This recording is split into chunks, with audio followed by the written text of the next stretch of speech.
Bonjour à tous, j'espère que vous allez excellemment bien. Aujourd'hui, on se retrouve pour parler cyclisme, pour faire le débrief de cette première étape du Tour de France 2026. On va revenir sur ce contre-la-montre par équipe. Alors, comme d'habitude, ça sera un format un petit peu particulier, mais on regardera un petit peu les temps des différents leaders en partant des moins bons aux meilleurs. Et puis, on regardera également les analytiques, les temps intermédiaires un petit peu pour voir quelle équipe a peut-être eu un petit peu de mal sur certains secteurs parce qu'il y a pas mal de différences. Et notamment, ça sera intéressant de voir les temps du dernier intermédiaire pour les grimpeurs, pour voir un petit peu où se situe leur état de forme. Donc il y aura beaucoup de choses à dire sur chacune des équipes. N'hésitez pas à vous abonner à la chaîne, à réagir dans les commentaires, à mettre un pouce bleu, à partager la vidéo sur les réseaux sociaux, notamment auprès de vos proches, si vous pensez que ça peut les intéresser. Dans les commentaires, n'hésitez pas à me dire qui vous a plu, qui vous a déçu. Quand vous vous abonnez à la chaîne, vous pouvez rajouter la petite cloche, comme ça vous êtes au courant des dernières vidéos qui viennent de sortir, notamment des vidéos cyclisme. Si vous avez les moyens et que vous voulez soutenir mon travail, vous pouvez faire un super thanks. Vous pouvez également booster les vidéos, ça c'est sur mobile.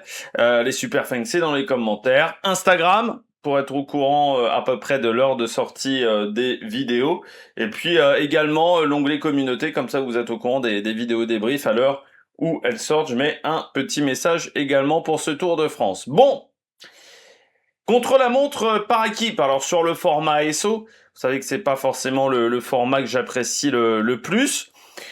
Donc c'était le temps individualisé pour chacun des coureurs, même si lorsque l'on s'impose, c'est toute l'équipe qui gagne, alors que les temps sont individualisés pour chaque coureur. Donc ça aussi c'est un peu particulier, je trouve, en termes de logique. J'ai un peu du mal avec ça, mais on savait que sur ce format-là, ça allait être intéressant parce que il fallait réussir à s'économiser un petit peu du côté des leaders sur les phases de plat.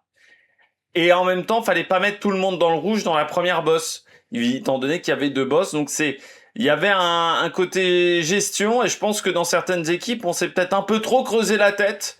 Je pense voilà, les 3-4 jours avant ce départ d'étape du Tour de France ont pas forcément été bénéfiques. Je pense notamment à la Q36.5, je pense également à Total Energy, où ça a peut-être pas été bénéfique. Et puis surtout, il y a quand même des surprises aujourd'hui.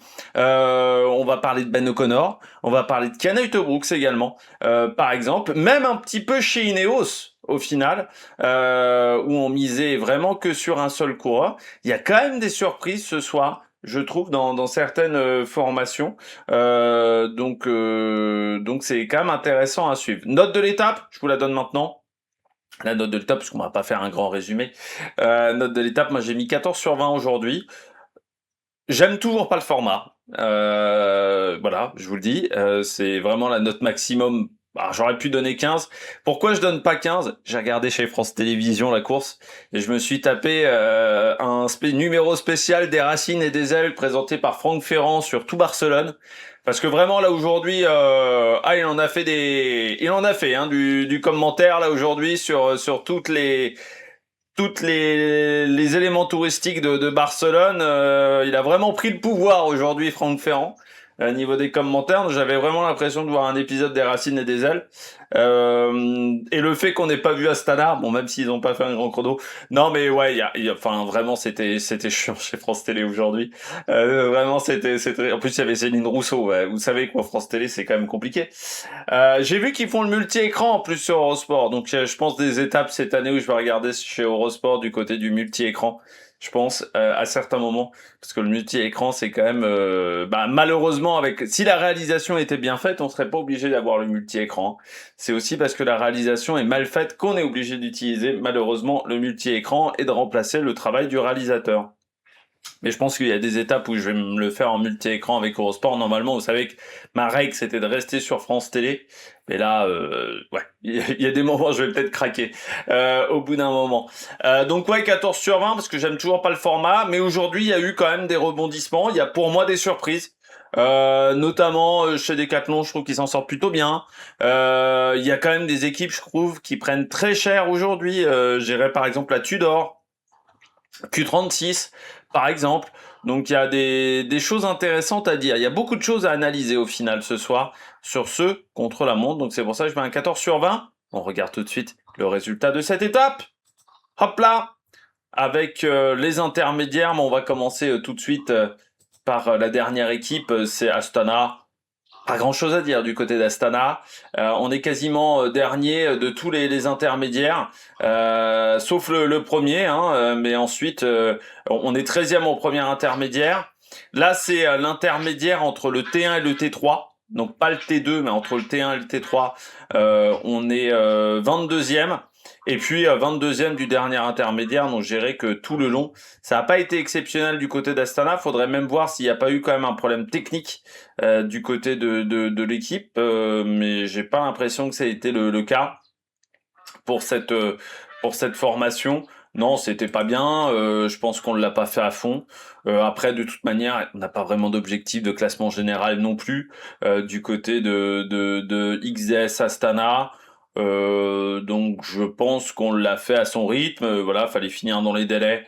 Parce qu'aujourd'hui les délais étaient quand même pas si énormes que ça, donc fallait finir dans les délais, mais je pense qu'il n'y avait pas réellement d'objectif de faire un grand contre-la-montre du côté d'Astana. Je m'excuse, il y a un tracteur qui passe.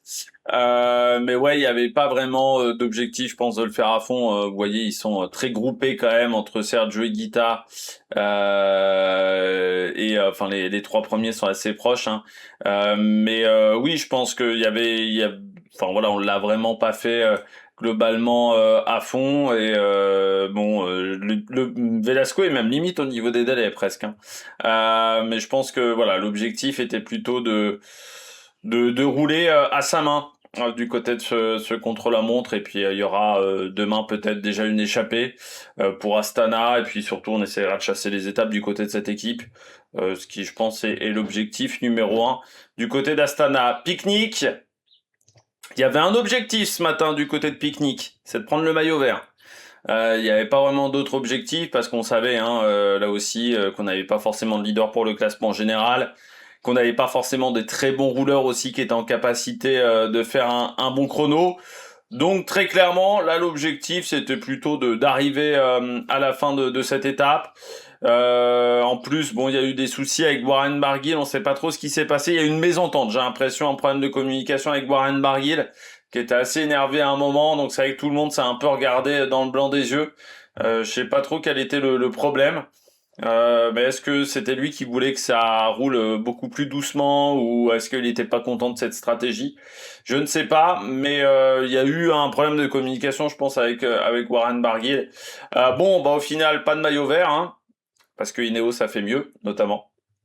Mais ils sont 5e du premier intermédiaire, 23e sur la zone du milieu, et assez loin du 20e temps. Par exemple, le 20e temps, c'est Tudor en 12-11, et eux, ils sont en 12-56 sur cette portion intermédiaire, donc ils ont quand même pris cher. Ils prennent quasiment plus d'une minute hein, par rapport aux équipes de tête. Et puis sur la fin, bon, ils finissent pas non plus avec le meilleur temps, mais sans avoir un grand puncher non plus. C'était un petit peu compliqué en 5-14 quand même, un peu mieux que Astana et mieux que Movistar. Bon, on y reviendra du côté de Movistar, donc plutôt un chrono, voilà, on n'avait pas les armes. C'est vrai qu'il y a 3 ans sur la Volta ils avaient gagné, mais avec quand même des circonstances de course, et puis l'équipe était plus forte il y a quand même 3 ans. Aussi avec Romain Bardet, là c'est vrai qu'on a perdu quand même pas mal de coureurs. Il y a 3 ans, il y avait Oscar Andy, il y avait Milesi. Je sais même pas s'il y avait pas Max Poul il y a 3 ans.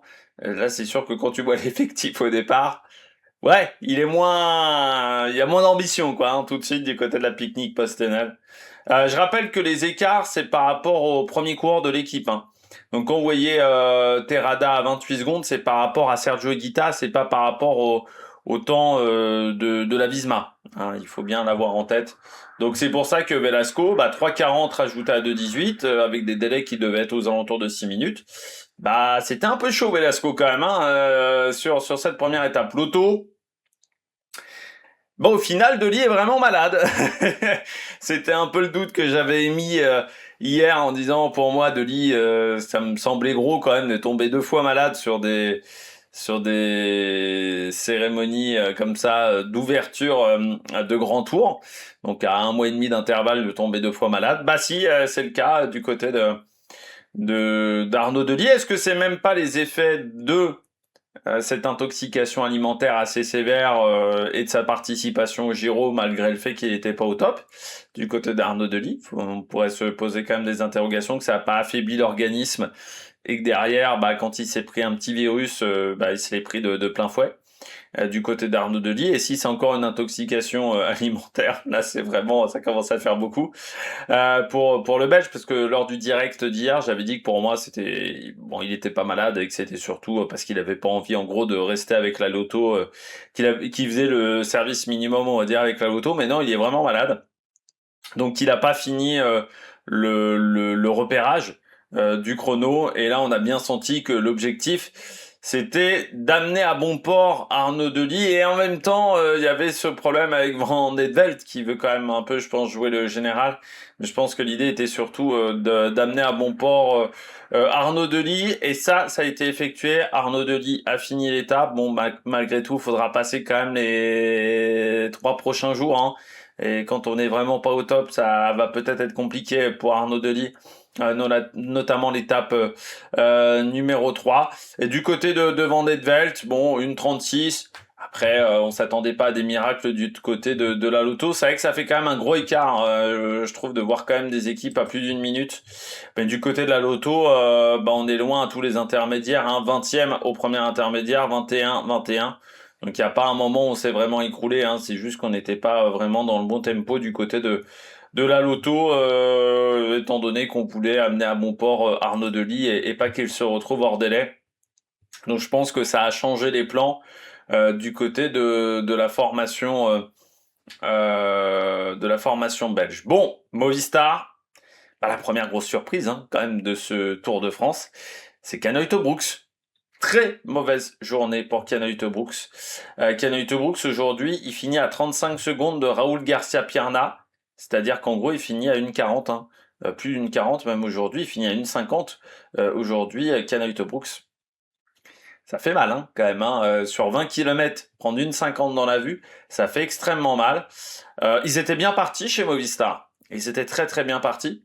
C'est vrai que ça faisait un peu partie des équipes outsiders, hein, aujourd'hui de ce chrono Movistar, parce que ils ont plutôt fait des bonnes sorties dans cet exercice, que ça soit au Tour Auvergne-Rhône-Alpes, que ça soit également au Trofeo Cés Salines, même en tout début de saison. Ils avaient plutôt été bons dans l'exercice, sauf que là, Kanoïto Brooks, alors coup de chaud. Certainement coup de chaud, parce qu'on nous a pas annoncé une maladie du côté d'Kanoïto Brooks. Il a pas supporté la chaleur du tout, et quand on le voit à l'arrivée, il y a ça ressemble plus à un coup de chaud qu'à un problème de genou, ou voilà, un problème de circulation sanguine comme il a pu avoir à un moment au Kanoïto Brooks. Là, on a vraiment l'impression que ouais, il était en sur-régime. C'est vrai que ça roulait fort, hein. 7e temps au premier intermédiaire du côté de la Movistar, donc on était vraiment dans le bon tempo du côté de la Movistar. Et puis on est encore 10e au deuxième, enfin sur la portion intermédiaire, donc entre le T1 et le T3. Sauf que dès la première montée, bah, il n'arrivait pas du tout à tenir le rythme. Et ensuite, ça a été un calvaire, hein, pour Kanoïto Brooks, parce que là, en prenant le temps de Raoul Garcia Pierna, parce que là c'est le temps de Raoul Garcia Pierna, vous voyez qu'au dernier intermédiaire, donc entre le T3 et l'arrivée, on est 23e. Donc on est dernière équipe. 4 secondes pardon, derrière Astana. Et même Lotto colle 12 secondes. Et c'est le temps de Raoul Garcia Pierna. Donc autant vous dire que Kanoïto Brooks, vous rajoutez 30 secondes de plus, bah oui, ça a été vraiment une catastrophe sur le dernier intermédiaire pour le coureur belge, vraiment pas du tout bien physiquement, et ça fait une grosse perte de temps d'entrée, et surtout une grosse perte de temps par rapport à des potentiels adversaires pour le top 10. C'est ça la mauvaise opération pour Kanoïto Brooks. Il va falloir quand même confirmer demain que c'était bien un coup de chaud. Mais là aujourd'hui, j'ai presque envie de dire, en termes de température, c'était soft par rapport à ce qu'on va avoir potentiellement sur le reste de la semaine. Parce qu'il va y avoir une grosse vague de chaleur en France, il va y avoir des départements en alerte orange, voire pire. On va peut-être avoir une situation d'alerte rouge en fin de semaine dans le sud-ouest de la France, et notamment je pense à aux étapes de Pau en gros, et même l'étape de Bordeaux, où il fera peut-être extrêmement chaud sur ces étapes-là. S'il arrive déjà pas à tenir les 33 degrés, sur ces étapes-là où on sera peut-être à 37-38, ça va peut-être être extrêmement compliqué pour Ken Uijtdebroeks. Donc ça, c'était pas la bonne opération du jour du tout, du côté de l'équipe espagnole. Et c'est vrai que c'est le leader du général qui fait le moins bon chrono, hein. Ken Uijtdebroeks aujourd'hui. Et pourtant, Ben O'Connor, ça n'a pas été fifou hein, du côté de Jayco, donc ça a vraiment été compliqué pour Ken Uijtdebroeks. Cofidis, j'avais pas, on le voyait chez Cofidis, on voulait le faire sérieusement, mais il n'y avait pas d'objectif forcément de temps. Ils avaient fait un bon chrono à Paris-Nice, mais les boss finales étaient quand même, la boss finale était plus facile à Paris-Nice, parce qu'ils s'en étaient bien sortis, ils avaient fini à une quarantaine de secondes. Là, déjà les équipes sont pas au même niveau de forme, c'est pas la même équipe aussi hein, que sur Paris-Nice. Là, on a quand même plutôt un train pour sprinter. Aramburu en plus a eu un problème technique sur son vélo. Donc voilà, Aramburu qui je pense devait être avec Yonis Aguirre les deux éléments pour la dernière partie de course, on n'a pas pu l'utiliser. Et puis après on était surtout sur des coureurs de sprint, hein, un train de sprint du côté de cette équipe, même si on avait Benjamin Thomas et Alex Kirch, c'est plutôt un train pour sprinter. Donc même si on l'a fait sérieusement, parce que là je pense qu'on a commencé à le faire sérieusement, on n'avait pas forcément les armes pour faire un bon chrono. Sur les intermédiaires du côté de la Cofidis, 19e au premier inter, 18e donc entre le T1 et le T3, 20e à l'arrivée sur la dernière portion. Donc je dirais qu'on a eu une perte de temps assez régulière du côté de la Cofidis. NSM, mauvais départ chez NSM. Hein. On a mis au moins un gros kilomètre et demi, voire 2 kilomètres à se mettre dans le tempo. Notamment avec Jake Stewart. Enfin, il y avait plusieurs coureurs où on n'arrivait pas vraiment à se mettre dans le rythme. Il y avait des gros écarts. C'était pas du tout fluide sur la première ligne droite. Donc ça leur a fait perdre beaucoup de temps chez NSM. Ensuite, ils avaient pas les éléments forcément pour jouer au classement général. Alors on l'a fait sérieusement là aussi pour George Bennett. Mais là aussi, on est quand même plutôt sur une équipe qui se concentrera sur le sprint. Donc j'ai envie de dire que même si on l'a fait sérieusement, déjà les coéquipiers étaient peut-être un peu moins motivés que chez Visma ou que chez Lidl ou que chez Ineos. Donc ça joue quand même énormément. Et ensuite, avec les problèmes d'organisation au tout début, les problèmes d'organisation qui montrent bien que peut-être qu'on l'avait pas extrêmement bien préparé chez NSM, ce contre-la-montre, notamment à ce qu'on avait été du côté du circuit de Barcelone pour le préparer. Forcément ça a joué et ça a joué en désavantage de l'équipe parce que ça se voit au premier intermédiaire, c'est le moins bon temps NSM, 23e temps et sur un intermédiaire qui faisait que 5 km, ils se prennent quand même 20 secondes par rapport à l'équipe qui est 6e, qui est Total Energy. Donc c'est-à-dire qu'ils ont perdu énormément de temps, hein, NSM. Ensuite c'est mieux, hein, ils sont 14 et 15 sur la suite du contre-la-montre, mais on voit vraiment que le premier intermédiaire, on a eu beaucoup de mal à rentrer dans ce chrono, à se mettre dedans du côté de la formation suisse. Une autre équipe suisse, c'est la Tudor. Pas bien la Tudor.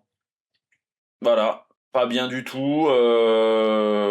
On joue déjà plus le général, hein, parce que Storer a 3 minutes. Ça, pour moi, c'est aussi une surprise, hein, parce que je m'attendais à ce que ça soit plus Storer et Hirschi qui finissent le travail que Yanis Ouazard et Alaphilippe qui finissent le travail. Je m'attendais plutôt à ce que ça soit Marc Hirschi et Storer. Ce qui veut dire que déjà, on ne joue pas le classement général.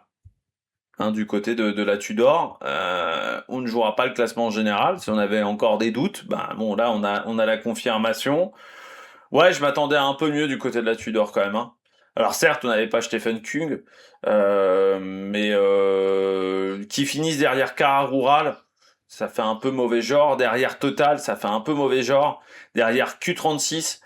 Alors que, encore une fois, Total, par exemple, c'est pas une super organisation, Q36 non plus. Uno X, c'est pas les meilleurs sur le chrono par équipe. Donc je m'attendais à mieux du côté de la Tudor. Surtout que heureusement qu'il y a eu la dernière portion au final pour la Tudor, parce que sinon ils auraient fini en dehors du top 20. C'est vraiment le dernier intermédiaire qui les sauve, hein. Ils sont 21 au départ, 20e sur la portion jusqu'au T3 et 11e du dernier intermédiaire. Donc ça, c'est plutôt rassurant, par exemple, sur l'état de forme d'un Julien Alaphilippe. Mais ouais, en termes d'organisation, c'était pas mauvais en plus, je trouve, mais je pense on n'avait pas des très grandes jambes du côté de la structure suisse. Enfin voilà, ça roulait pas sur un énorme tempo du côté de cette équipe. Autre formation, Cara Rural. Sérieux, Cara Rural. Là aussi un peu surpris que ça soit Molnar qui finisse le travail. Je m'attendais plutôt à ce que ça soit José Félix Parra ou même Balderston hein, du côté des grimpeurs. C'est vrai qu'on a mis Molnar pour finir. Ce qui fait que José Félix Parra perd quand même une 30 aujourd'hui. Un peu plus même d'une 30. Que Balderston, on est quasiment à une 50 de perdu. Un peu plus d'une 50 de perdu. Donc c'est vrai que pour eux, c'est pas forcément une super opération. Ce qui leur coûte cher, c'est l'organisation au début. On voit que c'est une équipe qui a pas fait beaucoup de contre-la-montre par équipe dans sa saison. Ça s'est ressenti vraiment sur le premier intermédiaire, hein. On sent que c'est une équipe qui a eu du mal aussi à s'organiser comme NSM. Il y avait des gros écarts au départ. Et puis après, du côté de Cara Rural, on n'avait pas des super rouleurs non plus, hein. Donc il y a un moment, quand t'as pas des très très bons rouleurs, ça fait pas forcément de miracle derrière. Mais je dirais que on l'a fait sérieusement. Ce contre-la-montre, quand on sait que c'est pas forcément l'équipe qui a le meilleur matériel, qui a les coureurs les plus expérimentés dans le domaine, forcément, voilà, ça te coûte un petit peu dans l'organisation. Je suis pas sûr que ça soit une équipe qui ait fait énormément de chronos par équipe aussi ces dernières saisons. Donc ça, c'est forcément, ça joue un petit peu à leur défaveur.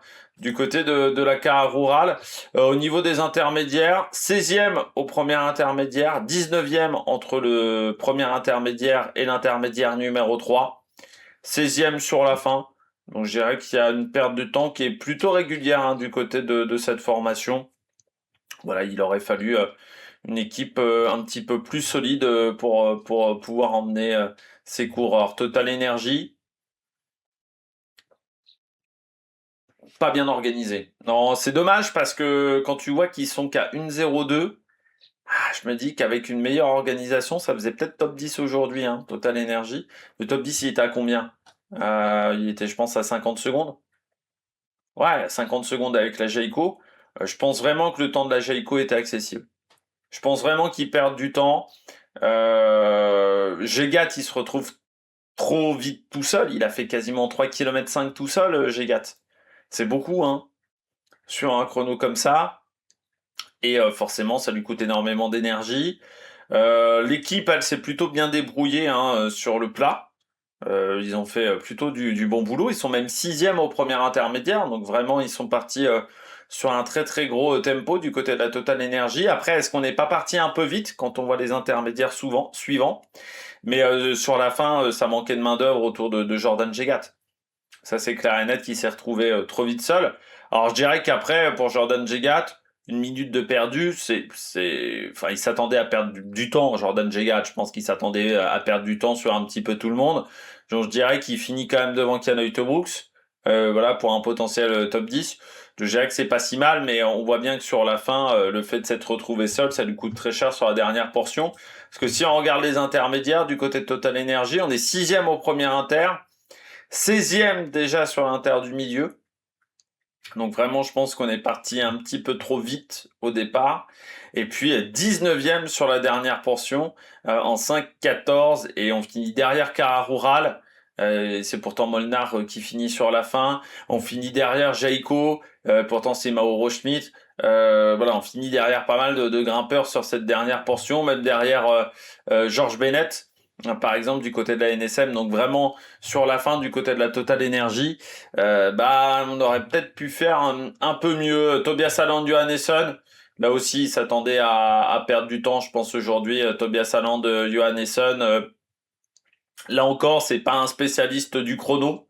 L'équipe est quand même très montagne cette année, hein, quand vous regardez Traen, Charming, Il n'y avait pas forcément, alors peut-être Cort et Abrahamson un peu meilleurs rouleurs, mais on n'est pas sur des purs rouleurs de contre-la-montre. Donc forcément, c'était un désavantage pour Uno X. Bon voilà, Johannesson perd une minute. Je dirais que c'est pas si mal quand tu revois par rapport à Van Wilder et Pidcock. Je pense notamment Pidcock qui est peut-être un adversaire direct pour un potentiel top 5 et Van Wilder pour potentiellement pour un top 10. Je dirais que du côté du Johannesson, voilà, on s'en tire bien, on est dans les temps du côté du Norvégien, mais c'est sûr que bah c'est forcément un désavantage de perdre du temps sur le chrono. Mais même sur un chrono individuel, il aurait perdu du temps. L'organisation chez Uno X, elle n'était pas mauvaise. Voilà. Après, ça manquait peut-être un petit peu de prise de risque. Je trouve qu'il y avait un petit peu trop d'écart entre chaque coureur. Mais je dirais que c'était plutôt bien organisé chez Uno X. On sautait pas les relais, comme chez Total Energy, où Jordan Jegat n'a pris des relais que sur la fin, et je pense que ça a été un souci. Donc là vraiment je pense que du côté de NoX on pouvait pas faire beaucoup mieux par rapport à Total Energy je dirais que c'est pas si mal voilà du côté de Tobias Haaland de Johannesson qui en plus avait eu un mauvais début de course sur le Tour Auvergne-Rhône-Alpes, donc les débuts de course c'est peut-être pas forcément sa spécialité non plus hein, au Norvégien. Si on regarde un petit peu les écarts, on voit un 17e au premier intermédiaire, donc on est parti, on a fait du négatif split, hein, on pourrait dire du côté du NoX, c'est-à-dire qu'on est parti faiblement et on a augmenté les rythmes au fur et à mesure, un 13e sur l'intermédiaire du milieu, enfin sur la zone du milieu, entre l'intermédiaire 1 et l'intermédiaire 3, et 12e sur la dernière portion de course. Donc ça c'est plutôt pas mal de ce côté-là. Soudal Quickstep, ah, on pourrait avoir des regrets chez Soudal Quickstep, c'est ce début de contre la montre.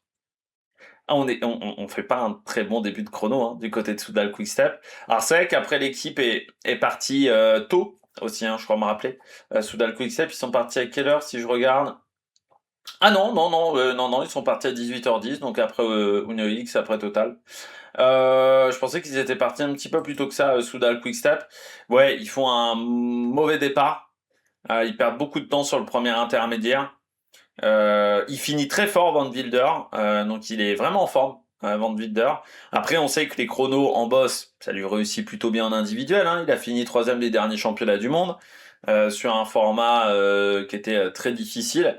Ouais, il aurait fallu plus de rouleurs. Hein. C'est vrai on n'est pas sur la Soudal Quickstep. Il y a quelques années, on pouvait avoir un Rémi Cavagna ou même à l'époque de Tony Martin, où il y avait aussi Berthe Grapsch, où il y avait des coureurs qui étaient très bons dans l'exercice. Là, c'est vrai qu'on est un petit peu plus léger, même si on a Pascal Encorn. Et puis, ben, surtout, on avait que Paré Peintre presque pour le catapulter en boss. Et Paré Peintre, on sait, est très mauvais sur le chrono. Donc, je dirais que bah, on a là aussi plutôt bien limité la casse. Je pense que Van Wilder, il aurait préféré que ça soit un chrono individuel. Je pense qu'il aurait perdu un petit peu moins de temps. Mais sur cet exercice-là, oui, c'est plutôt pas si mal, et surtout Van Wilder a montré qu'il était en forme parce que dernier intermédiaire vraiment bon hein, du côté de Van Wilder. Vous voyez 22e temps au premier inter en 5,48, donc vous voyez qu'ils perdent 15 secondes par rapport à Total Energy. Ils ont 15 secondes de débours par rapport à Total Energy. 11,59 au deuxième intermédiaire, donc ils sont dans le ventre mou. 4,58 sur la fin, donc 6e temps. C'est mieux que Pidcock, mais c'est même mieux que Paul Sexas. Donc c'est-à-dire que on a fini très fort hein, du côté de la Soudal Quickstep et du côté de Van Wilder. Donc là, c'est quand même très satisfaisant. Q36, j'ai pas compris la stratégie. Comme chez Total, je crois qu'on s'est un peu trop pris la tête en fait en termes de stratégie. Pour moi, du côté de Q36, le fait que Tom Pidcock passe aucun relais sur le plat, c'est une erreur. C'est une erreur pour plusieurs raisons. Déjà parce que bah c'était sûr qu'il allait se retrouver tout seul dès la première bosse, comme Jordan Jegat. Parce que au final, les autres, ils sont obligés c'est comme s'ils étaient un de moins. Donc ça leur coûte beaucoup d'énergie. Et Pidcock, bah il reste dans le sillage des autres. Donc il est dans l'aspiration. Donc il consomme moins d'énergie. Donc forcément, ça fait une différence d'énergie extrêmement forte. sur la deuxième partie. Je pense que la meilleure stratégie, ça aurait été plutôt de faire des plus petits relais pour les leaders, c'est-à-dire de faire des relais, au lieu de faire des relais de 10 secondes, de faire des relais de 5 secondes, de 4 secondes, et que les autres fassent des relais plus longs. Là, je pense que ça aurait été plus intelligent, et ça aurait moins perturbé le fonctionnement de l'équipe, parce que on a vu pas mal la Q36, il y avait, enfin vraiment, devant Pidcock à chaque fois, celui qui était donc septième dans la file, et bah à chaque fois, il est obligé de faire un gros effort, et Pidcock aussi, il est obligé de faire un micro effort pour attraper la roue de ce coureur-là. Donc c'était pas forcément une bonne stratégie du côté de la Pinarello. Je dirais que Tom Pidcock perd 57 secondes. Bon, voilà, je suis pas sûr qu'il aurait fait. Enfin, je pense que il est déjà, on va dire, satisfait du travail qui a été effectué. Mais quand tu vois qu'on perd 57 secondes avec ce travail-là, bah tu te dis que là aussi, il y a au moins 10 secondes qui ont été perdues, et 10 secondes, bah ça te fait le temps de la Bahreïn, ça te fait peut-être même, tu pourrais peut-être te situer entre la Bahreïn et la Groupama. Et là, bah c'est plus la même chose, tu fais un bon top 10 et ça fait un résultat bien meilleur. Je pense qu'on peut être voilà un peu déçu du côté de Top Pidcock, c'est sur cette organisation-là d'équipe, parce qu'on aurait pu faire mieux. Après, quand tu regardes la composition d'équipe, c'est déjà pas mal, parce qu'on n'est pas sur la meilleure composition d'équipe pour un contre-la-montre. Mais tu te dis, ouais, on aurait pu faire mieux, voilà, du côté de Pinarello. Donc petite déception. EF, on les a pas vus. Alors Q36 déjà au niveau des intermédiaires, 18e en première inter, 17e et 9e sur la fin, mais tu vois que sur les deux premiers intermédiaires, ils perdent beaucoup de temps par rapport aux formations qui sont autour d'eux. Notamment EF par exemple, ils perdent 6 secondes au premier intermédiaire et ils perdent 5 secondes ensuite. Pourtant, ils finissent bien mieux que EF sur la fin, hein. Il y a 10 secondes de repris par rapport à EF, donc on aurait pu faire mieux. EF, on les a pas vus, hein. EF1. Comme Astana, on les a pas vus. Donc c'est difficile de juger le chrono. Je suis surpris que ça soit Baudin qui se retrouve à finir le travail. Surtout Baudin sans Carapace. Donc ce qui fait que Carapace, bah, il se retrouve quasiment à 1,40 hein, ce soir. 1,35, 1,40. Bon, Benelli déjà à 3 minutes au général aussi. Mais je m'attendais à ce que ça soit Baudin, Carapace ou Carapace, Benelli qui finissent ce travail. Euh, voilà, un peu plus surpris que ça soit pas Carapace le meilleur coureur de l'équipe à l'arrivée. Donc ça veut dire que Carapace, il joue peut-être pas véritablement le classement général. Ça confirme peut-être ça. Et que du côté de Benelli, bah moi je pense que l'état de forme il est pas incroyable chez le coureur irlandais, pardon, pas du tout américain, dans cette formation américaine. Au niveau des intermédiaires, on est parti plutôt pas trop mal, hein. On voit 11e temps en première inter, 12e temps ensuite, on finit un peu moins bien, 5, 11, 14e temps sur la dernière portion de course du côté de cette équipe. Jayco, pas top, Jayco, pas top parce qu'on perd déjà Ben O'Connor. Voilà. On peut déjà dire que Ben O'Connor jouera pas le général sur ce Tour de France. Il est 4 minutes. Plus de 4 minutes, Ben O'Connor. Voilà. Donc moi, j'ai été vraiment surpris de le voir lâcher aussi vite Ben O'Connor. Donc ça veut dire que l'état de forme est peut-être pas exceptionnel, mais déjà, il jouera pas le général. Perdre 4 minutes sur une première étape, voilà, c'est que t'es pas au top physiquement et que tu joues pas le classement général. Donc ça, c'est quand même déjà une surprise. Je sais pas si c'était prévu d'entrer. Matthews s'est retrouvé là aussi seul très vite et beaucoup trop tôt. Et ça se voit notamment sur le temps au dernier intermédiaire. Donc je sais pas si c'était prévu de perdre aussi vite à la fois Ben O'Connor, à la fois aussi Mauro Schmidt, hein, parce que je me disais, bah, on jouerait peut-être pour Mauro Schmidt, et même Luc Plapp se prend une minute. Donc je suis assez surpris de voir que à la fois O'Connor, Luc Plapp et Mauro Schmidt n'ont pas accompagné plus longtemps Matthews.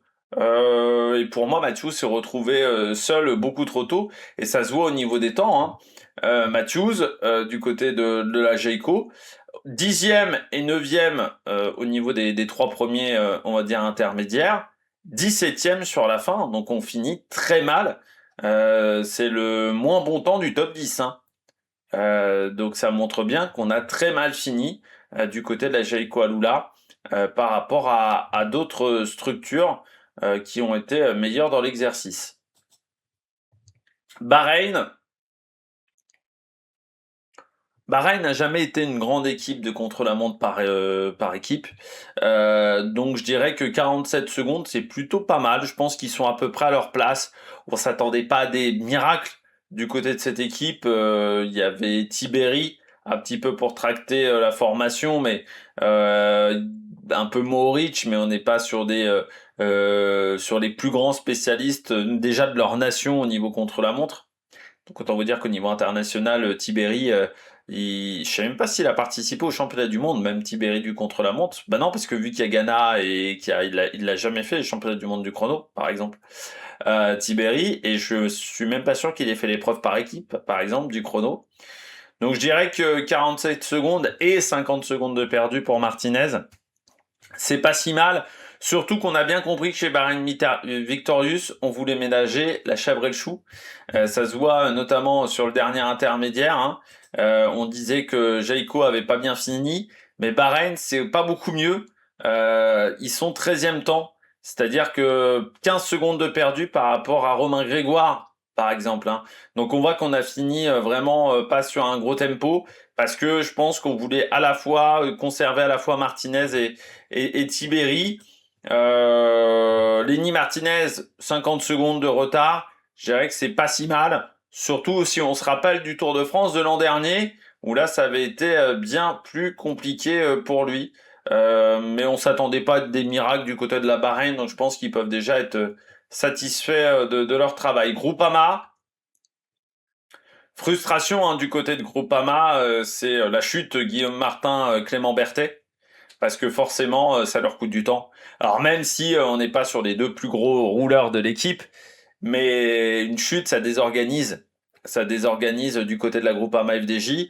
Alors on n'aurait peut-être pas fini dans les premiers, mais je pense qu'on aurait pu prendre la 6e place de la Décathlon.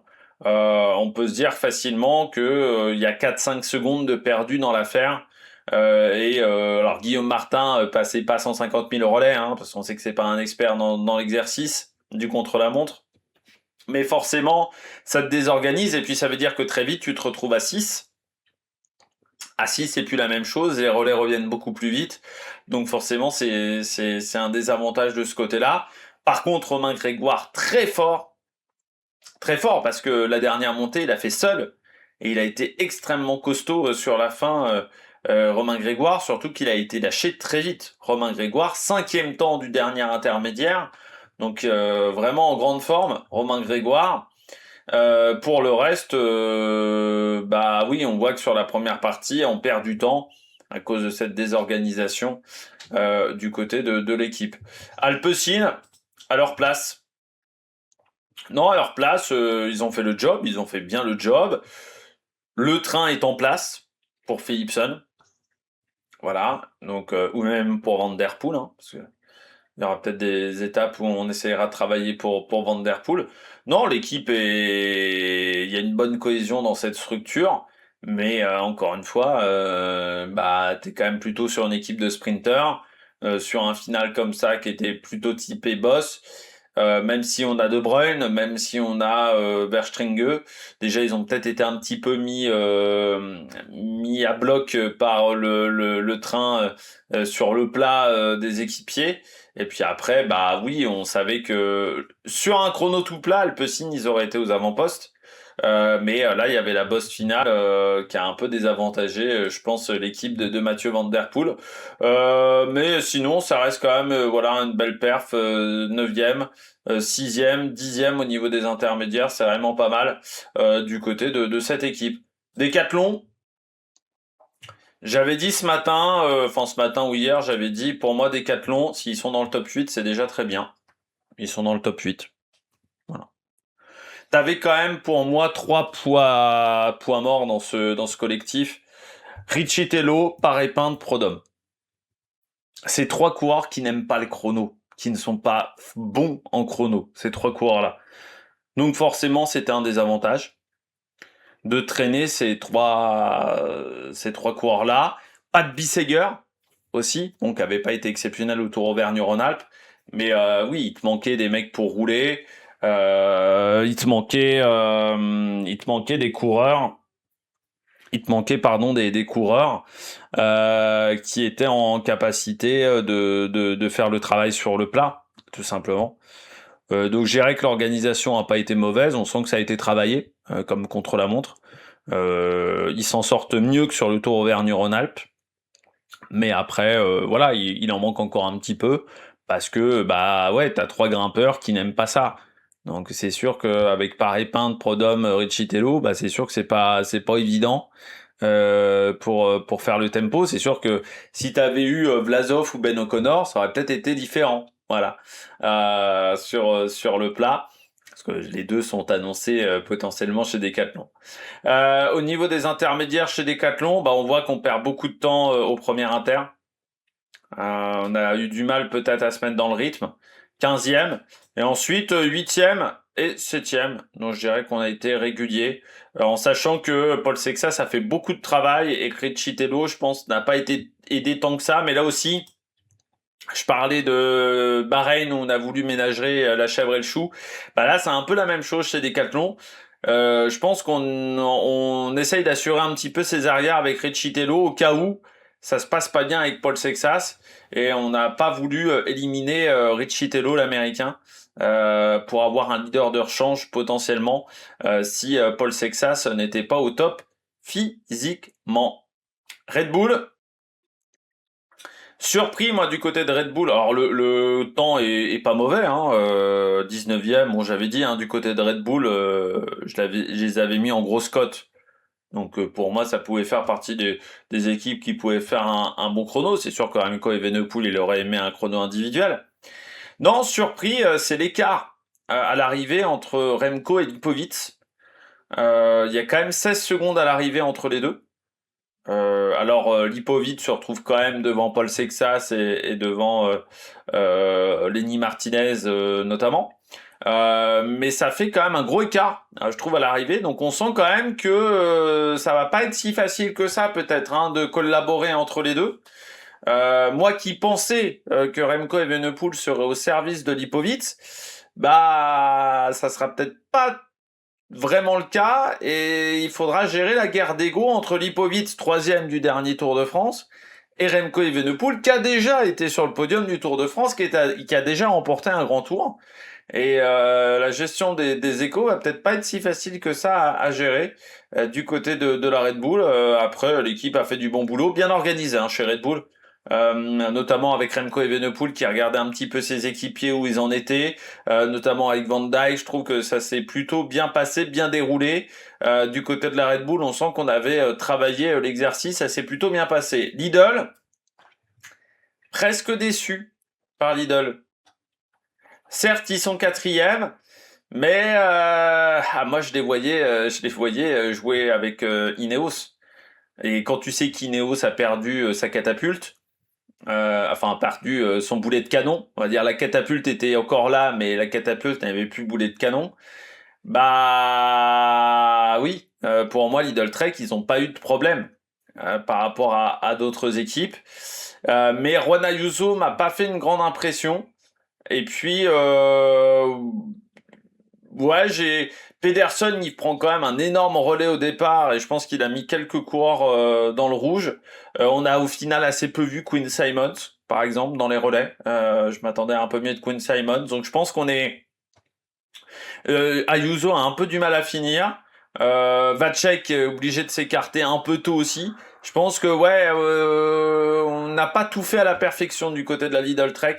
Je pense que voilà, on aurait voulu faire peut-être un peu mieux du côté de l'équipe américaine, et que là, ça, du côté de l'équipe allemande, parce que maintenant elle est allemande, mais que tout n'a pas été parfait dans la gestion de ce chrono du côté de cette formation par rapport à UAE, par rapport à Visma.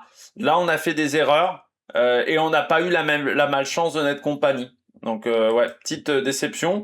Alors Red Bull, je vous avais pas parlé des intermédiaires mais Red Bull fait seulement 12e du premier intermédiaire. Par contre, 3 et 3, hein, donc Remco est en forme sur la dernière portion et 3 sur la portion intermédiaire. Et du côté de Lidl, bah, on fait 2 au premier intermédiaire, 2 au deuxième intermédiaire et seulement 8 sur la fin. Et on voit que dans le top 5, bah, c'est le bon temps sur la dernière portion. Donc ouais, on a un peu souffert sur la fin du côté de Lidl Trek. On se prend 10 secondes quasiment par Tadej Pogacar. Hein.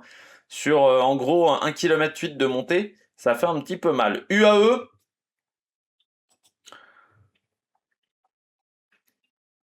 surpris par Polite. Parce que ouais, il est lâché à 10 bornes de l'arrivée, Nils Polite. Hein. Et il est lâché avant la mi-course.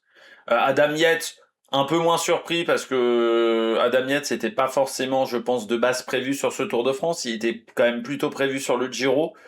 Donc c'est un peu une sorte de pièce rapportée, on va dire, à ce chrono par équipe. Donc il l'a peut-être moins travaillé, il a moins d'automatisme, on va dire, avec le collectif peut-être. Il a peut-être fait moins de stages aussi. Mais du côté du AE, qui avait raté son créneau, enfin qui n'avait pas réservé son créneau pour le circuit de Formule 1, ça a fait un peu marrer tout le monde du côté de l'équipe. Eh bien, ouais, c'est un bon chrono quand même, parce que moi je les voyais peut-être plutôt à 20 secondes, 25 secondes de retard. Mais il y a deux, trois coureurs, c'est vrai qu'Yates et Polite, leur état de forme m'inquiète un petit peu. Après, pour le reste, je trouve que ça a plutôt bien roulé, parce qu'encore une fois, je m'attendais plutôt à ce qu'il soit à 20-25 secondes.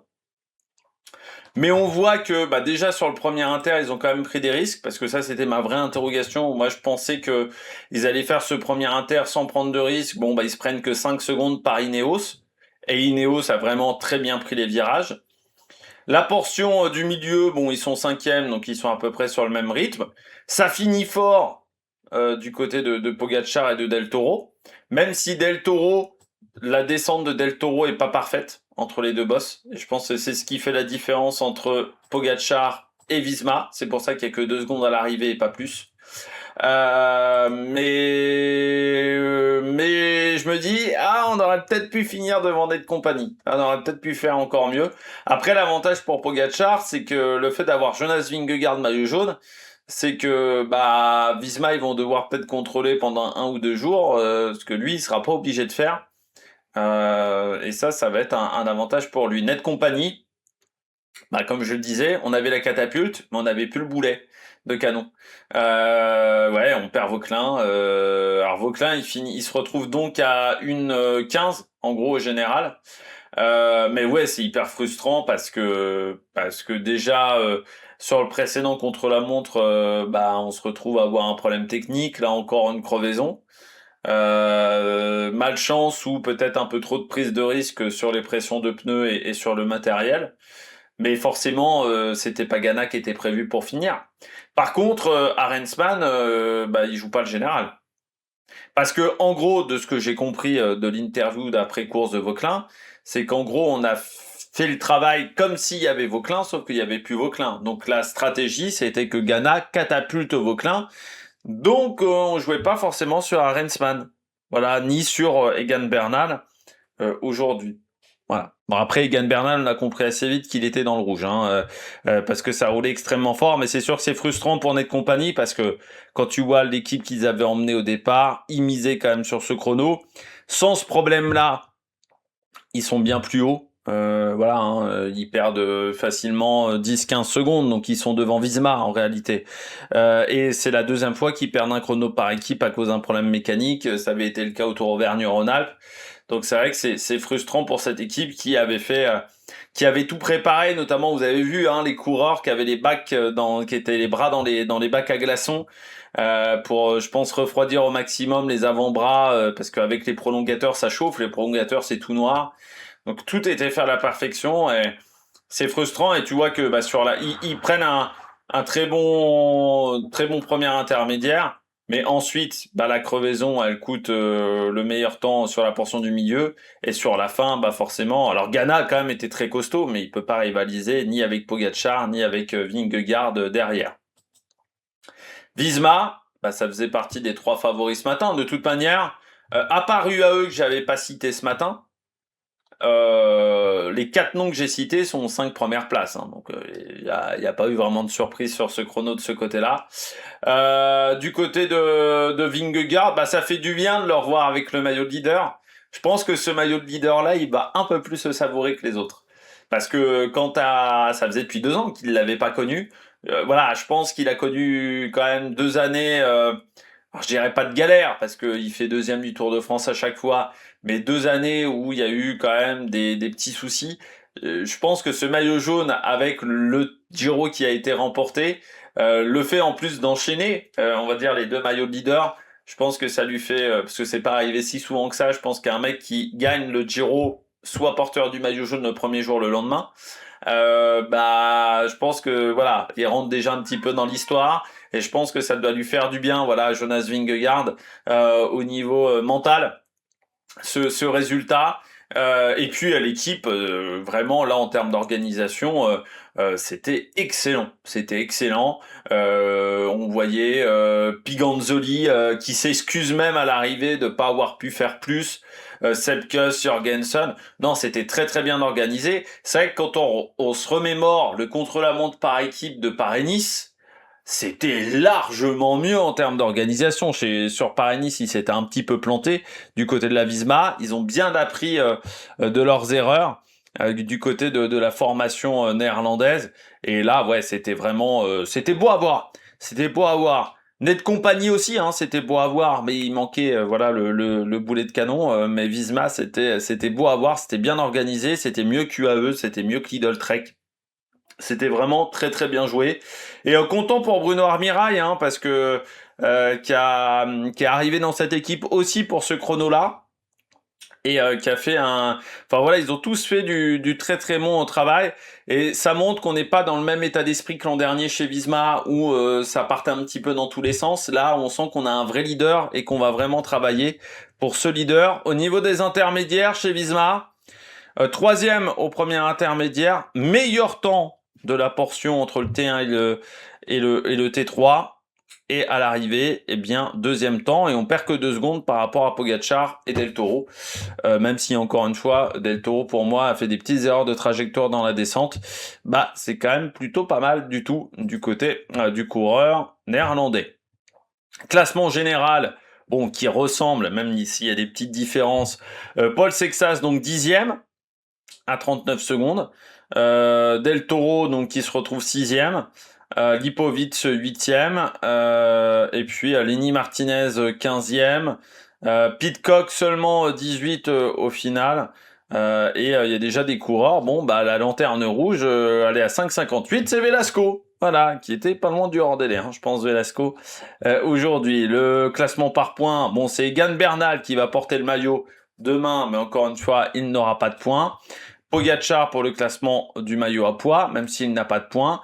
Le maillot blanc, ça sera Juan Ayuso devant Del Toro, 10 secondes. Piganzoli, Sexas, Grégoire, Tiberi, Recitello. Le classement par équipe, bah, c'est le classement que je vous ai énuméré aujourd'hui. Bon, demain, Tarragone-Barcelone, avec du vallonné en fin de journée. Une étape qui sera animée aussi, je pense. La présentation demain 7h. N'hésitez pas à vous abonner à la chaîne, à réagir dans les commentaires, à booster la vidéo, à aller voir également. Enfin, il n'y a pas encore eu de vidéo TikTok, mais demain la vidéo TikTok juste après l'arrivée. Enfin voilà, tout ce que vous pouvez voir sur la chaîne. Allez, ciao ciao sur l'Amérique Production.